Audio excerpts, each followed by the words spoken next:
the inbound secret. My name is Bryce, and I'm your host for The Inbound Secret, where we're talking with top performers and health experts and sales badasses alike about their strategies to optimize their well-being and performance. Once again, this is The Inbound Secret, and let's get rocking and rolling. This is the inbound. This is the inbound. This is the inbound. The inbound. This is the inbound secret.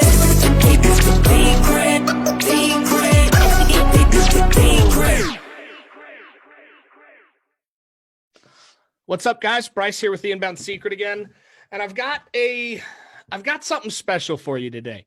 We've got a unique guest coming on, and by unique, I don't mean just like all of us being individuals and we're all unique in our own way. I mean, this kid's hustling. He's 15 right now, owns 2 businesses, started with what sounds like it was some type of arbitrage. We'll investigate a little bit more, and now he's doing both national and international iPhone flipping, wholesaling, and reselling. I had to bring him on here. My man Trey first found him. I had to bring him on because there's a lot of you listeners out there and a lot of people that just need to hear this message, especially this year. 2020 has been really difficult for a lot of people, and there's always that excuse. I'm too old. I'm too young. I don't have a product. I don't have a service. I'm not an expert at anything. Chancellor Clay is his name. He's about to intro himself in a second. He's 15. He's been doing this for a few years, and he basically just kicked the crap out of all those excuses. So without further ado, Chancellor, intro yourself. Tell us what you're about. Give the people something to kind of have some motivation on. Let's just kind of play off the cuff from there. Alrighty, sounds good. Well, my name is Chancellor Clay, and I'm 15 years old, and I currently run 2 businesses. My first business is an online used bookstore. So essentially what I do is I buy used books, DVDs, and CDs in wholesale quantities, and then I piece them out online. And then the ones I don't sell go over to the thrift store for a tax write-off. And then my second business is an iPhone reselling business. Now, there's 2 parts of that. The first one is I buy iPhones, electronics, all that good stuff locally, and then I have pretty good profit margins on that. And then my second business is a iPhone wholesale. The second side of the business is an iPhone wholesale. And so essentially what I do is I buy used iPhones, iPads, everything under the sun in wholesale quantities, and then I send them overseas where devices are worth considerably more. All right, so I've got to ask, because the first business you started before the iPhones, right? You buy wholesale books, you piece them out. So you're basically doing wholesale to retail for specialty. I'm assuming it's textbooks.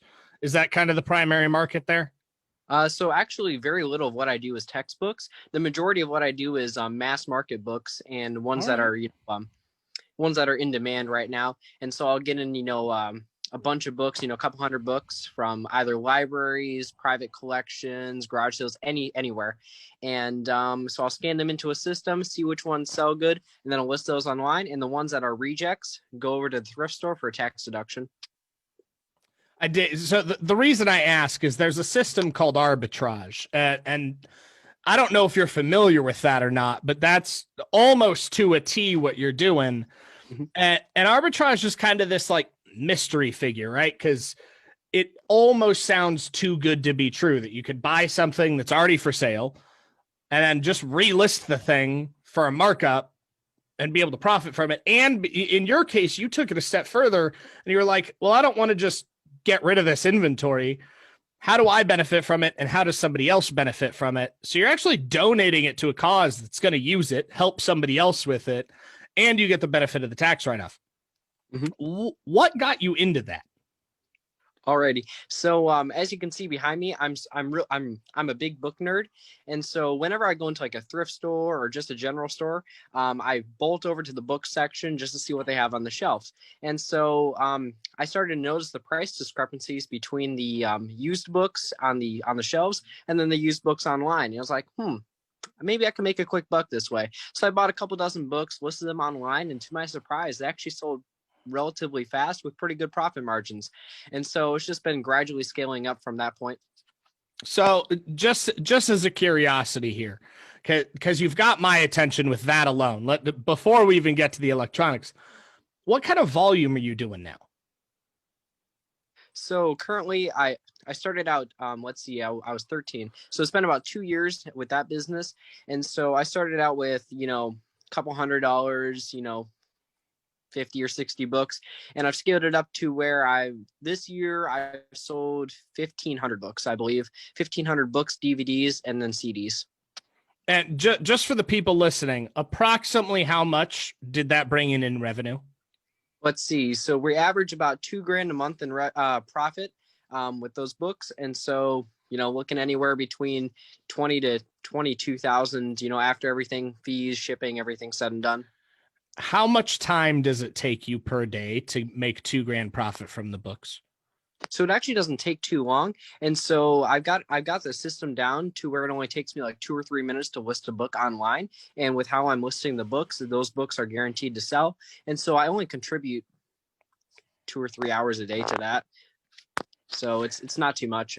So I want everybody listening to think about what just was said. At 13, you started with a couple books just from your local thrift stores, and in 2 years, you've gotten it to the point, just using and reinvesting funds that you've gotten from it, you've been able to build it up to an almost passive 2,000 a month with approximately 2.5 hours a day of you just being behind a computer in the comfort of your own home, making roughly 2,000 to 3,000 a month, correct? In profit, you mentioned. Yeah, in profit. Okay. How many of you out there are looking for something to do? Because Chancellor just kind of blew the lid on the fact that you can do this really anywhere with anything. If you can do it with books, you can do it with computers, clearly tablets and iPhones, shoes, sports equipment, video games, TVs, accessories. So I've got to ask, you've clearly got the entrepreneurial bug.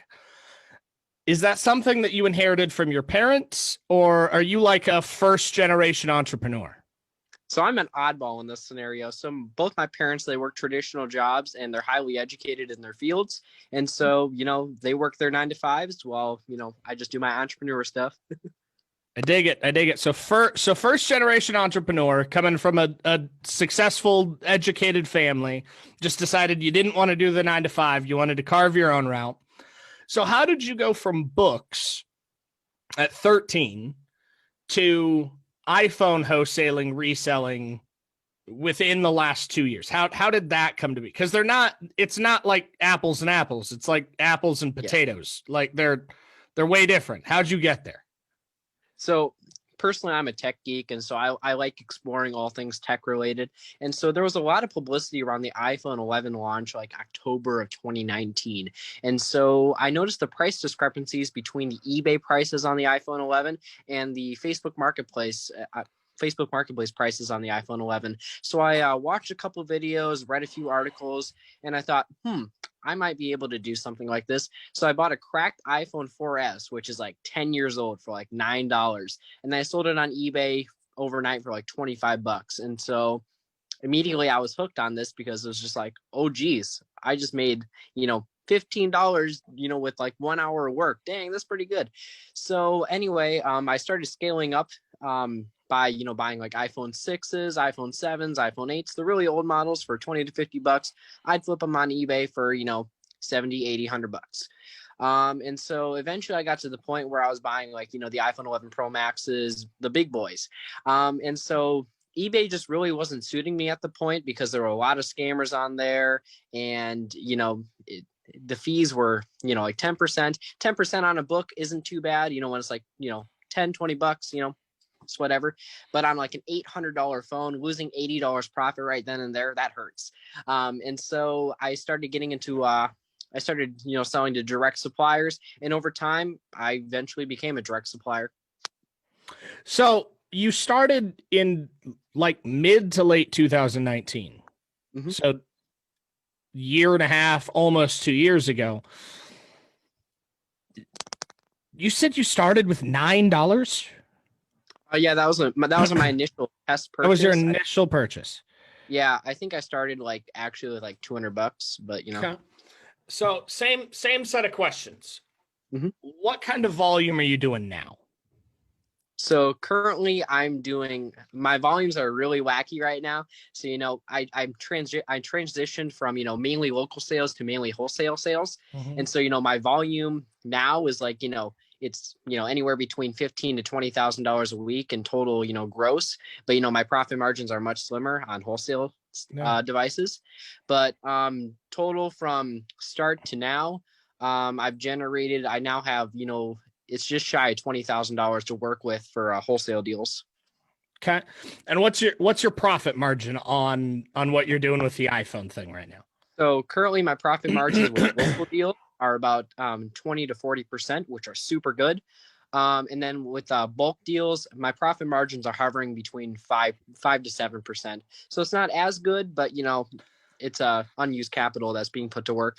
So with those numbers, you mentioned you're bringing in about $2,000 a month on the book deal. What are you bringing in on the tech side of things? What's this business bringing in right now in profits? So my current income right now this month, because my monthly income varies so much, but my current income with iPhones right now is about $750 a week, which is about $3,000 a month profit. And how much time does that take you? Between most of my time is spent texting, just texting suppliers and whatnot and all that good stuff. But most of it's probably like 2 or 3 hours a day that's texting. It's not too much. So I'm just everybody listening. I want you to pay attention to this for a second. 2 to 3 hours a day, mostly texting. So you could be out to lunch, you could be out at the field, you could be sitting on the couch watching Netflix, you could be chilling reading a book, texting your suppliers. About 2 to 3 hours a day. Bringing in this month, you brought in roughly $3,000. I'm assuming that you average somewhere around 2 to 3 grand in this company too. Yeah. Okay. Those two businesses together at 15, you're bringing in somewhere between 4,000 and 6,000 in profits for roughly 5 to 6 hours per day. Is that correct? Yeah. Okay. And you're only 2 years into this. A year and a half on the iPhone, 2 years on the books, right? Guys, you can do this. The Chancellor's 15 and he's knocking it out of the park. So I'm gonna pivot a little bit because I'm super curious. Are you gonna start other businesses in the same fashion, or what are your plans for 2021, man? So my plans for 2021 is my family is moving, and so I have the opportunity to scale up my book business even further. And so what I plan on doing is I plan on getting a few storage units and then sort of mostly automate. Sorry, I always slaughter this word. Autonomizing the process of listing books, sorting books, and whatnot. So I plan on getting softwares that'll list the books on all different sorts of platforms just to increase my market share, and then getting my own website. Just so that I can avoid fees. And then, so that's what the book business, just plan on, expanding general operations and automizing it. And then my second business, the iPhone business, I just plan on expanding it further, on the international side, just because the margins are a bit better. So I'm glad you brought that up because we didn't really touch on that yet. And I want everybody listening to pay attention to this. You're a 15-year-old kid who has international operations currently with a company that you kind of just started out of interest. Tell me, what do you do internationally? So you buy iPhones or iPads or anything What happens internationally with that? Do you ship it somewhere and you sell it digitally, or do you ship it to somebody and they sell it? What transpires? So essentially what occurs is I get the iPhones, iPads, all the electronics in. I make sure everything's good with the, the quality, condition, the specs, everything on the devices. And then what I do is I have a middleman. And so what I do is I ship it down to my middleman, and then my middleman gets it overseas. And so, I make my 5 to 7%. He makes his, 5 to 7% as well. And then the international suppliers make their 5 to 7% as well. And then it eventually gets over to international stores and storefronts it mainly goes to Hong Kong, Dubai, and Mumbai. Okay, so you're in three different places mainly. You've got 3 people in your supply chain. Mhm. It's a win-win-win. Everybody's winning across the board, pretty equal share. Mhm. So how do you know where needs it? Does the end user, the store that's going to sell it in Dubai or in Hong Kong or Mumbai, do they contact you via text and say, hey, we need an order? Or does it come up the supply chain too, where the local guy gets notice from the stores, he lets your middleman know, the middleman lets you know? How does that operation work? So essentially, how this works is the Mumbai suppliers, the Dubai suppliers, and the Hong Kong suppliers, they get word from all their little shop owners like, hey, I need this unit, with these specs at this amount, and then they increase their prices a little bit, and then whoever has the highest number gets the stock. Awesome. So it's sort of like a bidding war almost. So yeah, so it's kind of like eBay bidding, but really niched down. Yeah, very, very niched. Now, are you just strictly doing iPhone, Apple products, or do you do like anything high end? So about 90% of my stuff is Apple, just because that's where the most demand is, just because Apple is the big name. It's also a popularity item in a lot of countries. And then about 10% of what I do is like Samsung, and then like less than 1% is like the occasional LG phone that I get in, or like an Alcatel phone or whatever. Okay. So you've got, this is kind of a weird question, but let me ask you it. You're 15 now. You plan on expanding both businesses over in 2021. What are you just going to keep growing these things for your fruition, or are you looking to just have these massive institutions that you've automatized? I'll just say automated because I screwed that word up. Yep. And then just kind of chill from 18 on, or like, I'm super curious because I know me, I'm a serial entrepreneur too, and I have a really hard time disconnecting. Even on vacation, I'm working because I love what I do, right? Mm-hmm. And I know I can do more. I know I could help somebody else. I know I could profit from something. I know I could do something, right? Mm-hmm. Are you the same way where like you're just going to keep hustling, keep doing things, keep changing lives, start helping communities, or are you kind of just, did you start early so you could quit early? Or like, tell me what your plan is here, because you got my attention. So essentially, I've never wanted to work a 9 to 5 in my life. The sounds of a 9 to 5 job just sound very unappealing to me because I'm subservient to someone else's dream. And, that's just not how I roll. And so essentially what I want to do with these 2 businesses is I want to get them up to where I can automate them, and then, just be like the CEO, and then, branch out into other businesses. And I really want to get into real estate investing as well, mainly multifamily apartment units, all that good stuff. And so what I want to do with these profits that I get from my businesses is that I want to be able to invest in other businesses or start up other businesses when I, see the opportunity, as well as, being able to invest in other asset classes. So, like stocks, precious metals, crypto, real estate, all that good stuff. Awesome. So we're gonna pivot a little bit. Okay. For everybody listening, you're a rock star, Chancellor. You're a rock star. Okay. But everybody listening's gonna have questions like, what keeps you pushing forward? What was that light switch that went off that was like 9 to 5? Nah. What are the things that you do, your daily habits that for certainty that this is a path that's going to continue to grow? Ooh, so let's see. So the way that I keep myself motivated, let's see. So I see all the stuff that I can do with, my funds.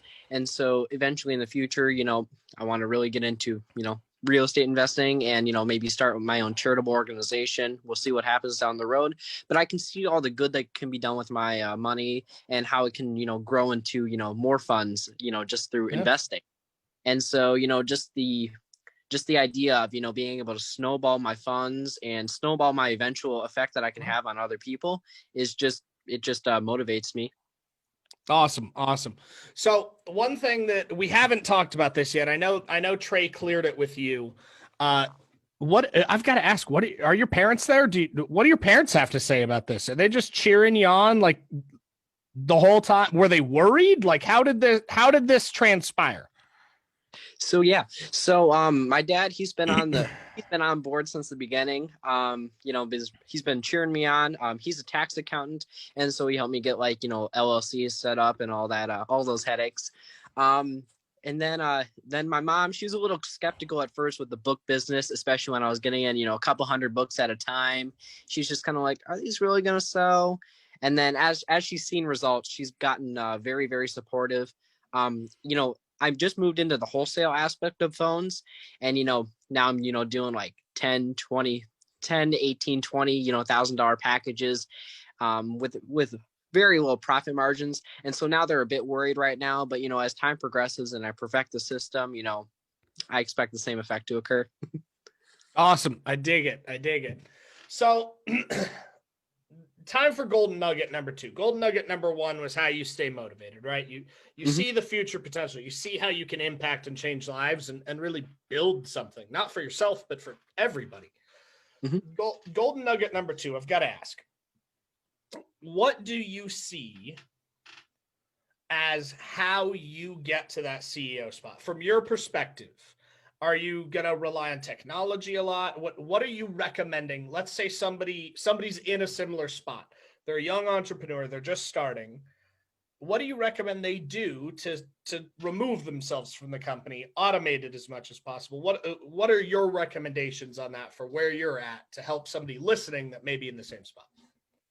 So yeah, I'm really pushing for automation on my end, just so that I can sort of remove my labor and then just do the CEO stuff. So get in the wholesale quantities of books, maybe sort them, but I really want to remove myself from the listing process.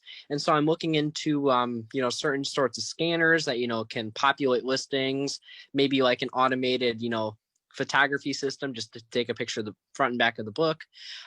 So I'm really just looking into like automation systems just to remove myself from that aspect, and then I'm able to devote more time to other things. So your recommendations really like tech, like technology. Yeah, like technology is the future for automation. Okay, cool. I agree with that. I mean, I own a tech company, a software company, and a marketing company. I'm big on tech too. So I appreciate young entrepreneurs being like, nah, he gets it. Like tech, it's the thing. We need to do more of that. I appreciate that. Now, third golden nugget. This one kind of, there's no structure to this one, right? This one's different with every guest that we've had on. You're in a unique spot. You're the first youth entrepreneur that we've had on the show. Oh, jeez. So, and it's an exciting episode. It's an exciting thing to be like, dude, this 15-year-old kid's killing it. Okay. What's your advice to other people in your age group, adolescents, teenagers, preteens, young adults? What's your advice to them to just do the thing? Because it sounds like you didn't have any care when you started these. You were just like, yeah, they're going to work. But there's a lot of people that struggle with the what ifs, right? And my advice is always, you only need one reason why to do it. Because you can come up with 1,000 why nots. You only need one why. What's your advice for young entrepreneurs just stepping into the game? What's your advice to tell them to chase their dream, to do their thing instead of settling for a 9-to-5? Yeah, so what I love doing my job, so it's not really a job. Like the classic saying goes, you never work a day in your life if you love doing what you're doing. And so, I don't want to say I'm living the dream, but in terms of working, I'm living the dream because I enjoy what I'm doing. And so when you're getting a business started, or you just putting your feet into the water, I would highly suggest exploring like one of your interests. So one of my interests is reading. I really love reading, and so books are right up my alley. I'm very knowledgeable about books, and so if your thing is collectible shoes and you know a lot about collectible shoes, you can sort of dip into that. Or if your thing is electronics, you can get into used electronics. Or if your thing is, like sporting equipment, there's a huge market for that. And so you can get into sporting equipment. And so I would highly suggest starting a business that revolves around one of your interests, because you're able to put your all into it because it's what interests you. And then my second suggestion is that start your business on a small scale. So don't like toss your life savings or whatever into your business, because odds are it might fail. That's the fact of life. So what I would highly suggest doing is starting your business on a small scale. I started my book business by buying just a couple dozen books for 50 cents a piece. So, I had $12 invested into it. And then I saw results, small results, but, they were results nonetheless. And you just scale it up from there. I, bought the iPhone 4S for $9 and, was able to flip it for 20 or 25 bucks on eBay. And so, I saw a small result right there, but as time progresses, that small result can snowball into bigger and bigger results. I dig it. So we're at the tail end of the show now, man. It's been great having you on. I don't even know what the right word to say. It's one of those moments where you're just like, I'm glad that the next generation has people like you in it that are motivated to start their own company, make an impact, build businesses, hire people, grow and scale, and not just like chill and relax and not work and let things break. So first, I've got to thank you for coming on. I know everybody listening's had a good time listening to you, but we've got kind of a wrap-up ceremony. And it's 3 keys, just like the 3 gold nuggets we go through. First one's just one tip, strategy, mindset thing, something that's helped you get to where you are. Just one thing. The second is, what's one of your favorite things to do to unwind, to kind of, even though you love what you do, you can't dedicate 100% of your time to it because you still have to sleep. And if you can't unwind, it's hard to relax. So what's one thing you do to help relax? And then the third, and I need everybody listening to be very cautious on this and listen to what I'm saying. Chancellor Clay is a rock star, but he is still 15. So if you contact him, make sure, 1, you get his parents' consent. 2, it is professional and only professional. If I find out otherwise, you will be removed from the community. And 3, that it's in respect to what he's doing, what he can help you with, what tips and tricks he has, or for your children. If you've got kids that have interest in being an entrepreneur, Chancellor's a great person. So without further ado, go through the 3 favors, man. I know everybody's excited. So the first key was, sorry, I have a terrible memory. What was the first key? First one's like your golden nugget, like one bonus tip, trick, or strategy. All right. So when you're getting started, I guess just start small and then let it snowball. And so, start your operations on a super micro level. And if you're seeing positive results, just snowball from there. You can reinvest your capital multiple times over. And then, it's just profit from there. Second tip is how I wind down. And so one of my favorite pastimes is reading. And so I just, dig into a good book or watch a really interesting YouTube video or, text friends or whatever, just to get my mind off of business. Because if my mind was 100% devoted to, suppliers or online sales, I would go insane. So winding down is very important when you're running a business. And then what was the third one? Shoot.